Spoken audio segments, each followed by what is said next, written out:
mungkin saran-saran dari orang. Harus banyak mendengar sih. Karena kenapa kita punya kuping dua, dikasih kuping dua sama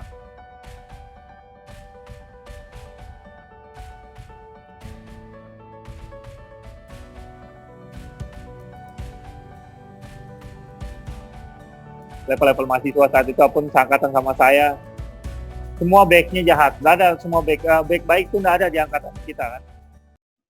Oke, kembali lagi bersama saya Guru Bijak. Kali kita masih tetap ada di OOB, obrolan orang biasa. Lu boleh jadi orang biasa, tapi omongan lu harus luar biasa. Oke, kali ini OOB kedatangan coach Persebaya ya, pelatih fisik Persebaya ya. Siap. Ya coach ya. Ya, sekarang Persebaya. Tahun ini kontrak pertama di Surabaya ya. Tahun ini. Tahun ini ya.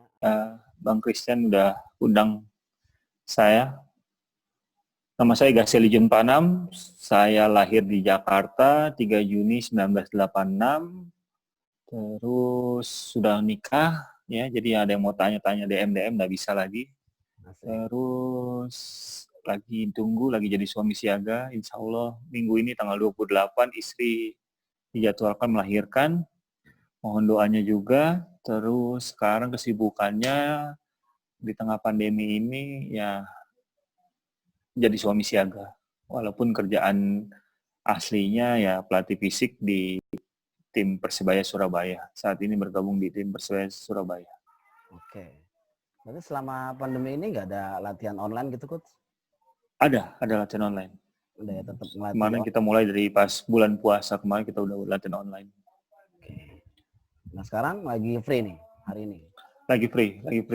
Jadi kita belum latihan online lagi karena juga beberapa teman-teman di Persebaya, pemain maupun ofisial, daerahnya juga belum kondusif. Jadi kita sepakat untuk mereka latihan dulu masing-masing di rumahnya masing-masing.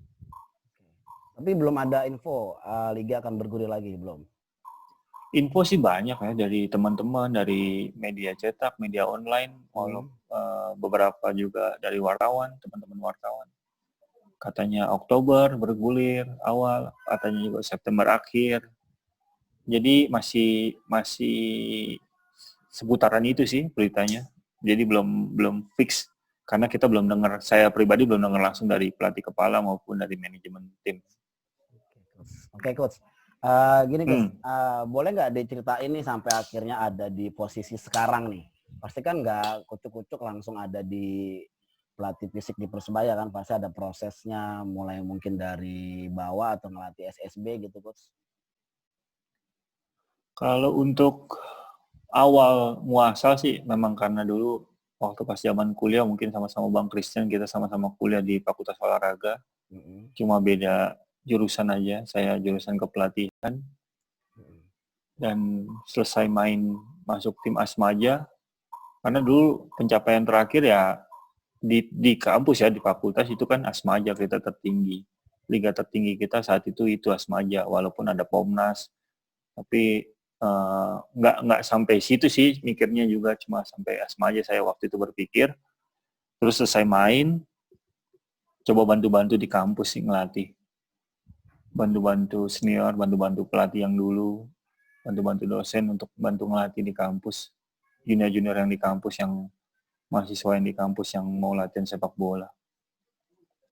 Terus singkat cerita, sempat juga ngerasain beberapa SSB, tapi karena 2011 itu saya udah lulus, 2011 awal itu udah wisuda. Jadi sekitar 2011, kompetisi 2011-2012 ISL itu nama itu saat itu. Ada tim promosi Mitra Kukar. Saat itu tembus ke Super League, tim Mitra Kukar, dan butuh pelatih fisik. Dan saat itu beberapa dosen dan beberapa pelatihan di kampus sedang ada megang tim juga, jadinya ditawarkanlah ke saya. Dan saya sangat kaget saat itu ketika ditawarkan, tapi saya coba tantangan itu karena gimana juga itu langkah saya ke depan. Karena saat itu juga saya posisinya juga saat itu lagi ada kontrak kerja sama salah satu sekolah gitu. Saya juga ngajar dan melatih di situ. Di Sekolah Nasional Plus gitu di daerah Saharjo, Jakarta. Yap. Terus akhirnya saya join ke tim itu dengan pelatih yang pertama itu Coach Simon McManamy. Jadi saya join itu di 2011 lah, 2011-2012 kompetisi. 2011-2012. Berarti awal 2011 itu ya sama 11-12. ya. Pelatih timnas itu kan? Ya, yang sempat kemarin main kemarin ya, timnas ya. Kemarin. Tapi ada kepikiran nggak atau emang cita-cita tuh mau jadi pelatih fisik? Kalau cita-cita sih nggak ada, gitu. Terbesit pun nggak ada, karena saat itu saya tinggal di lingkungan Jakarta di tengah kota yang macam banyak, itu mimpinya banyak. Waktu itu sempat 2004 saya lulus sekolah, tapi saya baru kuliah 2005. Karena 2004 itu saya masih idealis dan masih pengen, saya mau ngambil hubungan internasional saat itu. Karena cita-cita saya pengen keluar negeri saat itu, cuma itu aja sih. Dengan biaya, tanpa mengeluarkan biaya sedikit pun gitu. Dan singkat cerita, kayaknya memang nggak di situ rezekinya, dan akhirnya saya ketemu pelatih SSB saya, ada Pak Nur Selan saat itu, melatih di klub Ragunan. Saya direkomendasiin untuk masuk ke UNJ, ambil fakultas olahraga, dan jadi pelatih. Nggak sempat nggak ada pikiran gitu, mau jadi guru atau apa, karena waktu kita PPL juga masih di sekolah ya, belum di sekolah bola ataupun belum di akademi. Jadi ada salah satu SMA di Jakarta yang Bonafit dekat rumah saya dulu waktu saya rumah masih di Setiabudi, menawarkan saya, dan saat itu belum ada program NUPTK dan lain-lain. Jadi ketika udah ngajar di situ dan kepala sekolah bisa merekomendasiin untuk jadi pegawai negeri saat itu.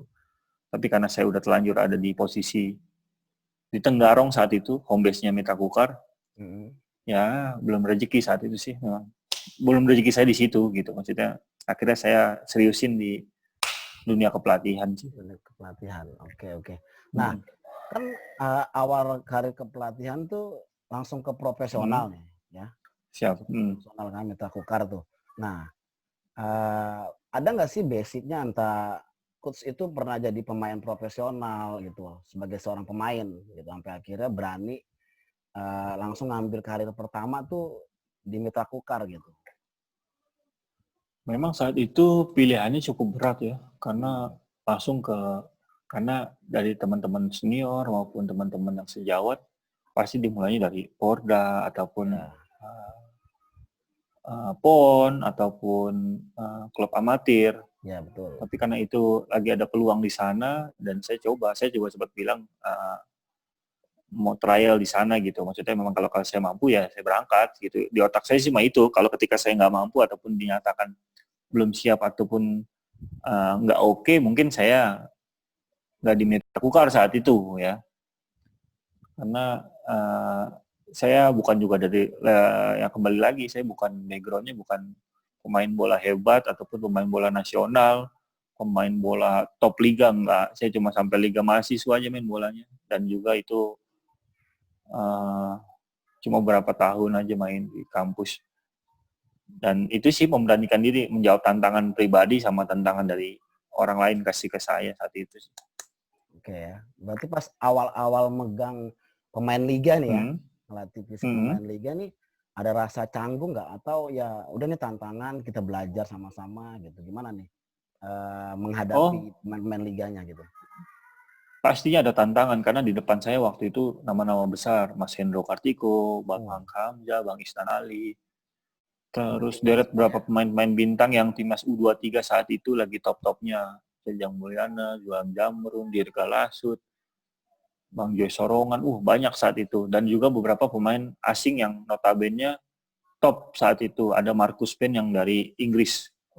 Leicester apa klub terakhirnya waktu itu. Dan itu agak sedikit membuat saya pertama saya berdiri, mungkin mereka nggak kenal saya tahu mereka, tapi saya yakin mereka nggak kenal saya, karena saya baru terjun di situ gitu, langsung ke profesional. Dan sekali lagi, karena saya berpikir, bukannya saya mampu ya, tapi saya coba menjawab tantangan aja sih gitu. Karena berbekal dengan ilmu yang saya dapat di kampus, saya coba itu sih, menjawab tantangan pribadi sama tantangan dari luar gitu sih. Nah, mereka cukup ikut ya, ikut aturan dari coach ya. Oh iya, pasti. Karena pemain profesional itu sendiri sama mungkin kayak di kampus, kayak maupun pemain-pemain yang lain ataupun cabang-cabang lain. Ketika siapa yang berdiri di depan, mereka pasti dengar.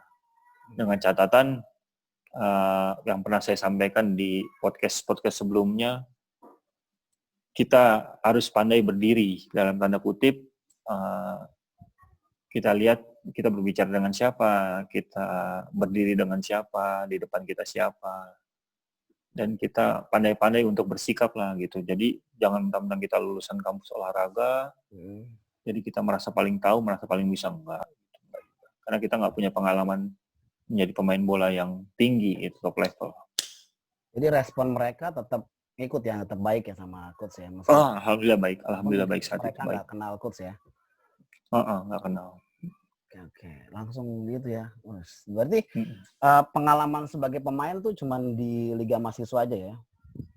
Liga Mahasiswa, karena dari sekolah bola ya udah Liga Mahasiswa paling tinggi ya, tetap Liga Mahasiswa aja sih.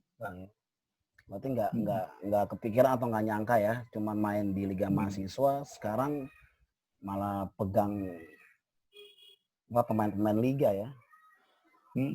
Ya sih, itu sih apa ya, alhamdulillah, syukurilah sih maksudnya rezeki mungkin juga doa dari teman-teman, dari keluarga ya, saya bisa berdiri saat itu di dunia profesional langsung. Terus ada apa nih perasaan yang bisa rasain nih sekarang ada di Liga 1, ada Liga 1 ya bener ya, Liga profesional ya, Liga utama Indonesia nih. Perasaan coach gimana nih? Perasaan saya sih masih sama seperti dulu ketika saya baru masuk ya. Ada perasaan grogi ketika ketemu dengan pelatih-pelatih top. Walaupun saya sudah punya lisensi gitu. Tapi saya juga masih ada rasa grogi walaupun udah beberapa tahun di liga. Ketemu dengan beberapa pemain baru, beberapa pemain bintang yang baru muncul, beberapa pemain asing yang baru bekerja sama dengan manajemen yang baru, itu pastinya ada rasa grogi dan canggung sih ketika berdiri. Tapi berbekal dengan pengalaman yang walaupun masih sedikit ya, masih hitungan jari. Jadi saya coba apa yang saya punya, apa yang saya pernah dapat, apa yang saya miliki, saya coba concern dan sepenuhnya kerja di tim itu tersebut dengan tanggung jawab full sih. Nah, berarti kalau boleh tahu nih Persebaya nih udah klub Liga 1 yang kesekian keberapa lah nih? Tunggu, Mitra Kukar 2012, terus saya Persija ya. Pernah Persija juga. Sriwijaya. Terus kembali lagi ke Mitra Kukar. 2016, terus Timnas Usia 14. Oh, sempat di Timnas Usia 14 ya? Sempat 2013 kalau nggak salah saat itu. Sama siapa sih pelatih Pelatihnya, head coach-nya Mundari Karya, coach Mundari Karya, asistennya Eli Idris, saya sama Bang Arjuna pelatih kipernya. Itu pemainnya tuh yang sekarang tuh yang top Egy Maulana Fikri. Nah, itu pemainnya. 2000. Terus ada beberapa sekarang udah di Liga juga sih, Liga 1. Liga 1, Liga 2 banyak isi. Sempat di Bayangkara juga ya? Oh, Bayangkara nggak? PS TNI, PS Tira. Oh, PS TNI, Bayangkara, salah. Dulu namanya PS TNI, PS Tira, sampai Tira Persikabo. 3 tahun saya di PS TNI. Oh ya, sampai beberapa ganti pelatih kepala ya? Baru dari situ sekarang di Persebaya nih. Persebaya Surabaya. Yang bawa Aji Santoso. Waktu itu karena pelatih kiper juga sama-sama di PSTNI sama saya tuh Om Beni Pramukman. Ada percakapan beliau dengan Coach Aji. Singkat cerita, Coach Aji memang cari pelatih fisik saat itu. Dan Om Denny bilang ke saya, telepon saya, guys mau ikut Om nggak ke Persebaya gitu kan. Om rekomendasiin guys ya ke Coach Aji. Ya udah Om, silakan Om gitu. Memang kalau Coach Aji kan selama ini yang saya tahu belum pernah kerjasama dengan pelatih fisik yang notabene emang beliau bisa gitu. Maksudnya jarang memakai pelatih menggunakan jasa. Kelihatanlah hasil kerja kita sih gitu sih. Oke. Nah, berarti coach sekarang punya lisensi itu apa ya? AAFC. AAFC Kemarin ya? terakhir, tapi kemarin saya terakhir ngambil AAFC, tapi hasilnya belum keluar sih karena pandemi ini. Setelah AAFC ada lagi nggak? Pro ini yang kemarin coach RDCS tuh. Oh itu terakhir ya? Tapi karena saya Pro udah pernah lolos ya? masih ada UEFA ataupun Oh Pro, ada. tapi karena saya concernnya di pelatih fisik, nanti ada level 1 fisik, level 1B, 1A fisik nanti. Sampai level 2 atau level 3 gitu fisiknya. Level 2 kalau nggak salah. Oke, coach. Tapi saya belum punya saat itu karena di Indonesia belum pernah buat untuk spesialisasi fisik. Goalkeeper udah, tapi fisik belum.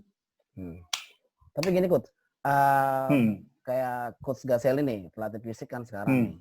Bisa nggak sih nanti ke depan tuh pelatih fisik yang kayak coach Gaselli ini akan menjadi pelatih kepala gitu? Bisa nggak sih? Bisa, gitu. Jawabannya bisa ya bisa, karena persyaratan untuk lisensinya mumpuni, cukup lah gitu. Tapi kalau saya pribadi, nggak ada sampai saat ini belum ada kepikiran saya mau jadi pelatih kepala di Liga 1, Liga 2, Liga 3 pun sekalipun. Belum ada pemikiran itu, karena menurut saya bukannya saya takut, tapi apa ya, bebannya cukup berat dan juga saya belum banyak ilmunya. Saya masih nol besar, jadi saya belum berani sih. Pada jawaban dasarnya saya belum berani sih. Untuk saat Dan ini saya nggak ada saat ini belum berani dan saat ini belum kepikiran gitu untuk melatih atau menjadi pelatih kepala di Liga 1, Liga 2 ataupun Liga 3. Tapi kalau ke depan ada kesempatan itu? Nah, itu yang jawaban yang sampai sekarang saya juga belum temuin jawabannya gitu. Kalau bicara emang tadi kembali lagi masalah persyaratan di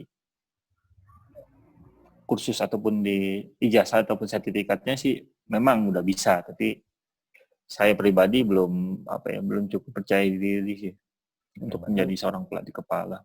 Berarti masih menikmati dengan profesi yang sekarang ya sebagai betul, tepatnya itu sih. Iya. Nah, oke coach, apa sih formulanya nih? Formula dari coach Gaselli sampai akhirnya ada di posisi sekarang nih. Formulanya apa ya? Kalau ditanya itu orang suka banyak tanya formulanya apa ya? Pasti sesuai dengan jurusan sih. Kita kuliah, maksudnya kita punya basic ataupun background sebagai seorang akademisi yang concern di dunia kepelatihan, dan setelah itu kita belajar lagi di kelas-kelas yang maksudnya kursus kah, ataupun ada kelas-kelas lain, ataupun memang ada persyaratan khusus untuk menjadi seorang pelatih fisik kah, pelatih goalkeeper kah, ataupun pelatih kepala. Karena ada jenjang-jenjang kursusnya. Nah, itu yang bisa kita ambil. Karena di situ juga tolak ukur kita sampai mana saat ini gitu. Kemampuan kita sampai mana, kan di situ ada tolak ukur, ada tes, ada rangkaian tes, ada ujian dan lain-lain. Kalau formulanya ya itu sih belajar, jangan merasa paling bisa, paling tahu, dan jangan lupa berdoa sih. Sama kita pintar menjaga sikap. Attitude-nya harus dijaga ya. Itu nggak kalah penting dibandingkan dengan kita belajar, punya ilmu. Iya betul. Oke, berarti ikutin prosesnya, attitude-nya dijaga ya. Itu udah jadi formula terbaik untuk bisa mencapai hasil Coach Gaselli yang sekarang nih ya. Oke, Coach. Coach, ada nggak sih yang bisa Coach sampaikan nih? Mungkin di generasi di bawah Coach gitu ya, ada yang masih punya cita-cita untuk menjadi seorang pelatih gitu ya, entah dia pelatih fisik, pelatih SSB atau pelatih yang lain nih. Apa nih yang bisa Coach sampaikan untuk mereka nih? Ya, pesan singkatnya sih kalau boleh saran ataupun ya, bukannya berpesan sih, tapi menyarankan gitu. Tetap harus belajar dengan siapapun, mau mantan pemain, maupun pelatih, maupun teman sejawat, maupun di bawah junior, itu kita belajar sama siapapun. Karena sama musuh kita aja kita belajar, apalagi sama teman sendiri, sama orang yang kita dosen atau yang menjadi panutan kita lah. Terus belajar, jangan merasa puas diri, dan ketika kesempatan itu datang, ketika kita sudah belajar ataupun kita punya sesuatu, kita mau berperang nih, kita udah punya walaupun cuma bambu runcing, tapi seenggaknya kita punya senjata. Kitanya udah percaya diri, kita bisa melawan gitu dengan tantangan itu. Tapi kalau kitanya, udah ilmu segini aja kita udah cukup, karena masih banyak ilmu pendukung sepak bola yang lain yang kita mesti pelajarin. Karena di luaran itu semua, ini kita di kampus kita pisah-pisah, ataupun kita belajar terpisah, dan ini saatnya penggabungan itu sih. Secara itu penggabungan keseluruhan ilmu-ilmu itu yang kita dapat selama ini, dan gimana, dan kapan, dan bagaimana keluar itu ilmunya ketika kita berhadapan dengan satu masalah, satupun problematika, ataupun satu tantangan. Di situ sih. Dan itu bisa dijawab dengan ya pengalaman, dan juga mungkin saran-saran dari orang. Harus banyak mendengar sih. Karena kenapa kita punya kuping dua, dikasih kuping dua sama Tuhan yang Maha Kuasa. Betul. Itu sih gunanya kita banyak mendengar. Kita mendengar aja dulu, yang penting sejauh itu bermanfaat sama kita pakai gitu, kita ambil. Yang baik kan juga buat kita. Itu sih. Ya, jadi nggak banyak. Ya, saya baru tahu. Masih jauh dari kata keren. Oke lah, tadi kan yang serius nih. Siap. Sekarang saya mau tanya nih, waktu jadi pemain nih, posisi apa sih posisi? Saya pemain serba mau. Ketika dulu pemain disuruh stopper, saya siap. Bek kanan saya siap, bek kiri saya siap, gelandang bertahan saya siap. Yang nggak pernah saya cobain. Waktu Tarkam pun saya pernah diajak Tarkam sama Singo, saya pernah jadi kiper. Jadi saya pemain serba mau. Serba mau ya, bukan jadi, serba bisa ya? Bukan serba bisa, saya serba mau. Jadi, tapi posisi asli sih saya central defense. Karena saya orangnya suka bertahan. Dari dalam kesulitan apapun saya suka bertahan orangnya. Suka bertahan, oke ya. Nah, sebagai seorang ini center back ya, pernah nggak membuat lawan tuh cedera? Sering kalau zaman main. Sering ya? Apalagi zaman junior sama teman sejawat pun saya sering. Mungkin Bang Christian pernah ngerasakan. Orang kita pernah bertemu. Lo doang yang bikin gue cedera aja. Ya, saya bukan mencederai sih, maksudnya ini pemain sangat berbahaya, ganggu, dan juga bukan mencederai sih, saya ngambil yang mungkin kurang bagus, ataupun dia posisinya saat landing, ataupun saat benturan, saat kena sliding, dianya nggak bagus juga mendaratnya, jadi cedera. Jadi ada banyak kemungkinan, jadi nggak semuanya jahatnya dari saya. Ya, saya sih nggak bilang jahat, cuman pengalaman saya cedera tuh cuma sama Coach Gaselli. Jadi saya mohon maaf nih, di waktu yang tepat ini saya mohon maaf Bang Chris, mungkin Bang Christian masih dendam atau apa, takutnya ke bawah kan? Enggak, itu pengalaman yang nggak bakalan kita lupakan lah. Betul. Main di mana, main Asmaja, ikut turnamen, nggak pernah cedera, tapi sama teman sendiri cedera gitu, latihan di kampus. Iya. Saya aja lupa itu waktu kapan cederanya, gimana? Nggak berat-berat banget sih, cuman bengkak aja. Iya.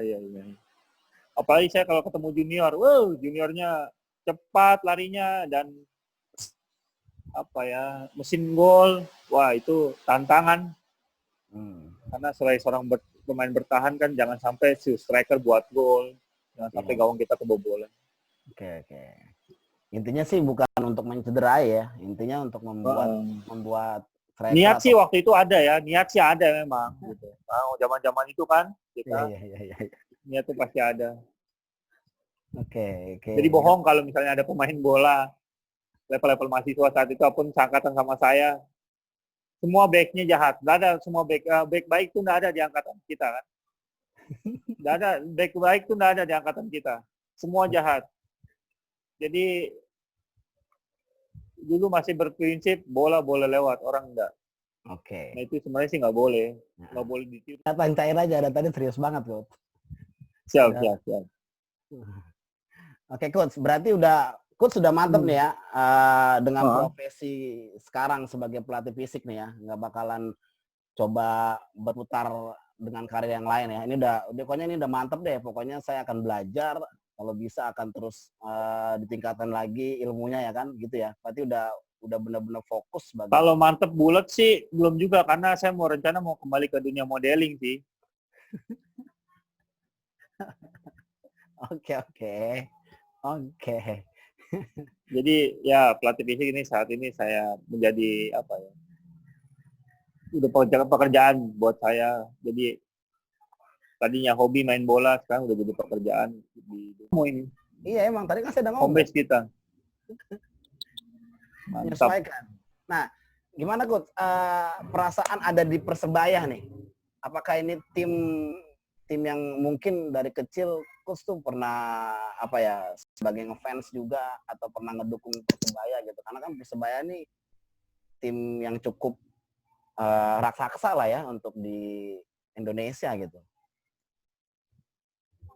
Kalau bicara itu, alhamdulillah wa syukurillah lah ya. Saya terima kasih lah. Bersyukur banget udah ada di tim Persebaya Surabaya.